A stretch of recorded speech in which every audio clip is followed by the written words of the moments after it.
teacher discusses the structure of the guided reading session and the benefits of students looking at unfamiliar vocabulary before the reading begins. She explains how an ongoing check for understanding during the session can be as simple as a thumbs up response. During the session, as students are reading on their own, the teacher is free to do one-on-one mini assessment conferences. For this particular guided reading lesson, the text and the group of students were intentionally chosen. I knew the needs of the students from working with them previously, and also from my observations and my formative assessment during modeled and shared learning, I had an idea of students' strengths and weaknesses. I knew that we needed to choose a fable text, as that's what we were working on as our text form, and I wanted to choose a text that would set students up for success, but also provide them with a little bit of challenge.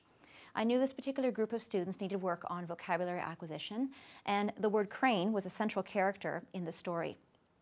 Rather than just showing them what a crane was, I wanted students to do a little bit of thinking to develop their idea of what a crane was. And so we accessed background knowledge by asking students what they already knew about the word, and one student offered a construction crane.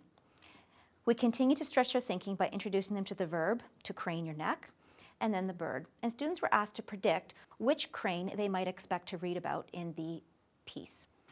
Students were able to identify that the bird was the most likely of the cranes to appear in the text because they knew that a feature of fables was that animals are main characters in fables. Through our modeled and our shared work with fables, students were aware that fables characterized animals who were often clever or foolish and often had a moral at the end. So students did have some background knowledge from which to draw upon during our guided reading. Once students were set up for success by being aware of some of the key terms in the piece and knowing what to expect from a fable, I used the opportunity to conference one-to-one with a few of the students while the others were reading. This provided me with a valuable opportunity to give students some one-to-one support and see where they had improved and where we needed to still work on.